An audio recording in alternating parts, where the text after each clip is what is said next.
chicos, ¿cómo están? Bienvenidos a las clases virtuales del curso de biología. El día de hoy vamos a ver el tema de animales vertebrados. Entonces vamos a ver el noveno filum en la cual se clasifica el reino animal, que es el filum de los cordados, es decir, aquellos seres que van a presentar una estructura cartilaginosa en su etapa embrionaria llamada notocorda, que luego ese notocorda se va a osificar, formando lo que nosotros conocemos como columna vertebral. Por eso los animales vertebrados se caracterizan por presentar huesos que presentan esa estructura llamada columna vertebral. Entonces nosotros vamos a tener por acá con respecto a la definición de los animales vertebrados, que son animales que poseen huesos, que conforman un esqueleto interno, a diferencia de los invertebrados que habíamos visto anteriormente. Estos iban a presentar un exoesqueleto que iba a estar constituido por una proteína que era la quitina, ¿no? Entonces, ahora estos no van a tener un esqueleto hacia afuera, sino van a tener un endoesqueleto, es decir, un esqueleto interno, cuya principal función que va a ser el esqueleto, sostener, dar sostén y protección a nuestro cuerpo. Y el conjunto de huesos va a formar una estructura principal que es la columna vertebral, ¿ya? Entonces, los animales vertebrados se van a caracterizar por presentar una columna vertebral, es decir, poseen huesos, cuya función de los huesos es protección, es de sostén, y su función de la columna vertebral nos va a brindar flexibilidad y movimiento a nuestro cuerpo. También vamos a presentar un cráneo, que es el conjunto de huesos que se va a encargar de proteger a un órgano muy importante que es el cerebro, ¿no? Entonces los animales vertebrados se van a caracterizar porque ya van a presentar un encéfalo bien definido. Entonces, ahora, los vertebrados, ya por ser animales superiores, estos se van a clasificar en 5 grandes grupos. Vamos a tener a los anfibios, a los peces, a las aves, a los reptiles y a los mamíferos. Entonces vamos a ver el día de hoy cada una de estas clases. Empezamos con la primera clase, con los peces. Ah, ya, muy bien, profesor. Cuando hablamos de los peces vamos a hablar de seres que viven ¿dónde? En el agua, es decir, en un medio acuático. Ellos, como viven en el agua, van a tener un tipo de respiración que es branquial. Por lo tanto, respiran mediante branquias, ¿ya? Y las branquias se encuentran casi a la altura de la cabeza y que nosotros lo llamamos vulgarmente agallas, ¿no? Y esas vienen a ser las branquias. Presentan extremidades en forma de aletas que le permite su movimiento junto con algunos movimientos musculares de su cuerpo.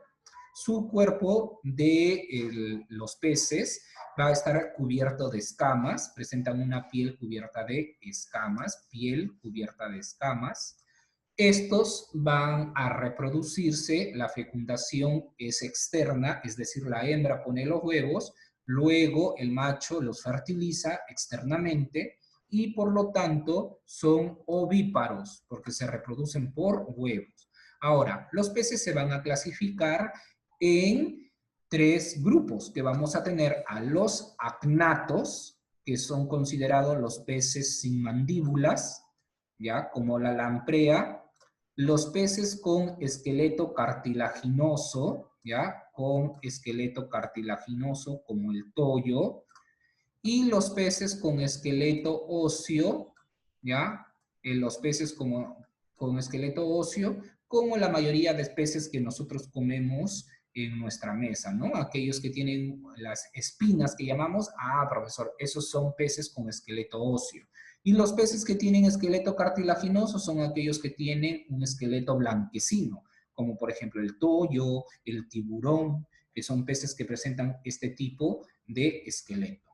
Entonces acá nosotros podemos ver en esta imagen a un representante de la subclase de los acnatos, es decir, de los peces sin mandíbulas. Tenemos a la lamprea. Este pececito es la lamprea. La lamprea es un pececito que tiene la forma anguiliforme, como pueden ver, la forma alargada, por eso se le dice así, anguiliforme. Este pececito no tiene mandíbula, pero va a tener unas ventosas que permiten adherirse a los peces para poder alimentarse de ellos. Y como no tienen mandíbula, van a tener una especie de boca, así, como están observando acá en esta imagen, ¿ya? Van a tener esta boca así, en forma de un embudo, como están observando, con dientes muy filosos, que estos cuando se adhieren a su presa, sirve para romper su tejido y de esa manera alimentarse de su sangre. Entonces vamos a tener a los apnatos, que son peces sin mandíbulas, como por ejemplo este señor, que es la lamprea. Luego vamos a ver por acá otra imagen que nos muestra a la otra subclase que vamos a tener a los peces con esqueleto cartilaginoso, que son los condricties. Vamos a tener por acá. Ahí está. ¿A quién tenemos? Tenemos por acá al toyo, al tiburón. Van a ser representantes de esta subclase. Acá tenemos al tiburón. Como pueden ver, esta es su columna vertebral, y su columna vertebral es cartilaginosa, ¿ya? Blanquecina. Eso es lo que caracteriza a estos peces. Y por acá tenemos a un pez que pertenece a la subclase de los osteicties, que son aquellos peces que tienen el esqueleto óseo, es decir, duros, que presentan un esqueleto bastante duro con espinas, ¿no? Con espinas. Y esas espinas están formando su esqueleto. Entonces vamos a tener a la clase de los peces. No olvidar, en la clase de los peces tenemos a los agnatos, tenemos a los condricties y a los osteicties. Tanto los agnatos como los condricties como los osteicties, los tres van a presentar columna vertebral. Los tres presentan columna vertebral. Por eso es que pertenecen al filo de los cordados, ¿no? A la clase de los vertebrados, ¿ya?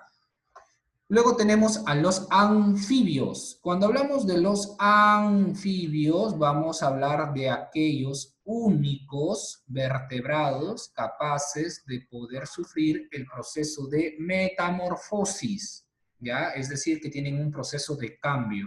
¿Y quiénes van a ser los que tienen un proceso de metamorfosis?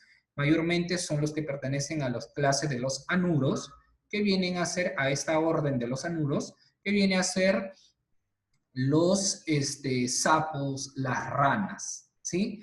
Vamos a tener por acá también, chicos, que tienen reproducción externa, ¿ya? Se reproducen por huevos, es decir, son ovíparos, viven tanto en el agua como en la tierra, ¿ya? Sufren un proceso de metamorfosis, tienen respiración branquial y pulmonar. Branquial cuando están en su etapa de renacuajo porque viven en el agua, y pulmonar cuando ya tienen una etapa adulta, ¿no? Como los sapos. Entonces, estos se van a clasificar en tres órdenes. Vamos a tener los anuros, vamos a tener acá el orden de los caudatas y vamos a tener de los apodos, ¿ya? Entonces, cuando hablamos de estos órdenes, vamos a hablar de aquellos, ya, anfibios que presentan las características mencionadas, ¿no? Entonces, acá tenemos a un sapito, tenemos a una salamandra y tenemos a la cecilia, ¿no? La cecilia viene a ser un tipo de animalito que va a carecer de patas, porque pertenece al grupo de los apodos. Luego vamos a tener por acá también, chicos, a otra clase de los vertebrados que vienen a ser a los reptiles. Cuando hablamos de los reptiles, vamos a hablar de animales que pueden vivir tanto en el agua como en la tierra, ¿no? Vamos a tener reptiles terrestres como el cocodrilo, reptiles acuáticos como la tortuga marina, entonces pueden vivir tanto en agua como en tierra. Su respiración es pulmonar, ¿ya? Pero el tipo de respiración que presentan también las tortugas marinas, solo las que viven en el agua, es un tipo de respiración muy inusual, que se le llama respiración cloacal, que es decir, que por la parte de la cloaca de su ano, ellos pueden capturar el oxígeno que se encuentra disuelto en el agua, ¿sí? Entonces, es respiración cloacal también las que presentan las tortugas marinas. Reproducción son ovíparas, es decir, se reproducen por huevos. Fecundación, ¿ya? El tipo de fecundación es interna. Su cuerpo está cubierta de escamas muy gruesas, sólidas. Algunos viven en desiertos, ¿no? Como las serpientes, las lagartijas. Otros viven en las selvas. Incluso pueden vivir en zonas muy frías, ¿no? Entonces se han sabido adaptar a diversos ambientes. Tanto los reptiles como los anfibios y los peces son considerados seres de sangre fría, ¿ya? Ellos no pueden regular su temperatura, por eso necesitan estar expuestos cierta cantidad de luz al sol, necesitan recibir su cuerpo para que puedan mantener una temperatura adecuada, ¿no? Entonces tenemos, por ejemplo, acá al cocodrilo, que viene a ser un reptil. Luego tenemos a otra clase, por acá, a la clase de las aves. Cuando hablamos de las aves, vamos a hablar ya de animales ectotermos, ¿ya? ¿Qué cosa quiere decir? Que van a poder regular su temperatura, es decir, son animales de sangre caliente, ¿ya? Cuando hablamos de las aves, hablamos de animales de sangre caliente. La mayoría de las aves pueden volar, aunque algunas no van a poder volar, ¿ya? Pero la mayoría sí pueden volar porque poseen su cuerpo cubierto de plumas y un esqueleto muy liviano que presentan huesos huecos llenos de aire. Aquellos que presentan este tipo de huesos huecos llenos de aire son muy livianos para poder volar. Su reproducción es ovípara, fecundación interna, ¿sí? También tienen respiración pulmonar, ¿ya? Presentan pulmones. Y se dicen que las aves son descendientes de los dinosaurios, ¿no? Se dice muchísimo que ellos provienen de los dinosaurios, de la evolución de ellos. Entonces tenemos por acá a una ave, a una de las aves más grandes, que es el avestruz, que es una ave que no puede volar por gran tamaño que presenta, ¿sí? Entonces, vamos a tener también aves que sí pueden volar, como la paloma, las codornices, etc. Por último, vamos a tener a la clase de los mamíferos. Cuando hablamos de la clase de los mamíferos, vamos a hablar de aquella clase en la cual está incluido el hombre, ¿ya? Los mamíferos presentan un nivel de inteligencia superior al resto de las clases que hemos visto. Estos tienen una gran diversidad de formas y movimientos. Por ejemplo, algunos pueden volar, como el mamífero que tenemos acá, como el murciélago, ¿ya? Que es un mamífero. A ver, vamos a señalar acá. Tenemos el murciélago. Tenemos animales que pueden correr, como el caballo, animales que pueden caminar, no necesariamente corren, como el elefante. Y tenemos por acá mamíferos que pueden nadar, como la ballena, ¿no? Se dicen que los mamíferos más grandes de nuestro planeta no son los elefantes, sino son las ballenas, ¿ya? Las ballenas, por más que son animales que viven en el mar, no son peces. Ojo, no son peces. Ellos son mamíferos porque van a presentar glándulas mamarias que producen leche y lo más importante, que ellos paren a sus crías, no son ovíparos, ¿ya?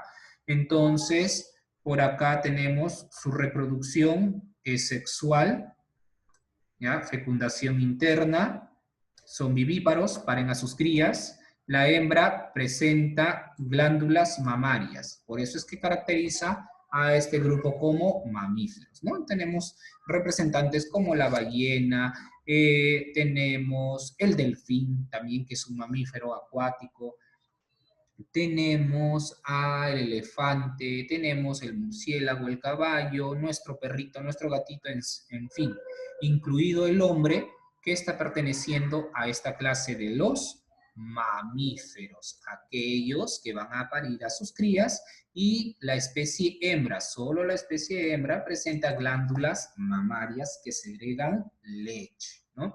Muy bien, chicos, entonces de esa manera nosotros vamos a tener al último filum, que es el filum de los cordados. No te olvides, se les llaman cordados porque ellos van a presentar una estructura cartilaginosa, ¿sí? A lo largo de la parte dorsal del embrión, que se va a osificar formando la columna vertebral. Por eso es que se llaman vertebrados, porque el conjunto de huesos presenta una estructura principal llamada columna vertebral. Entonces, dentro de los vertebrados tenemos a los peces. Los peces, estos van a presentar estas clasificaciones, esta orden de los agnatos, los condricties y los osteicties. Tenemos a los anfibios, que estos son los únicos vertebrados capaces de poder sufrir el proceso de metamorfosis. ¿Qué clase exclusivamente? La clase del orden de los anuros, ¿no? Luego vamos a tener a la clase de los caudatas y de los apodos, como la Cecilia o de la viborita ciega, también llamada. Luego tenemos a los reptiles, que son animales que estos pueden vivir en diferentes lugares, son de sangre fría, presentan escamas, sí, pero más endurecidas, escamas más gruesas, a diferencia de los peces. Las aves, que ya van a ser animales ectotérmicos, que pueden mantener una temperatura corporal, cuerpo cubierto de plumas, huesos muy livianos para aquellos que pueden volar, ¿ya? ¿Todas las aves vuelan? No. Y por último, la clase de los mamíferos. Muy bien, chicos, eso sería todo por el día de hoy con respecto al curso de biología. Espero les haya gustado la clase. Nos vemos la próxima semana. Cuídense.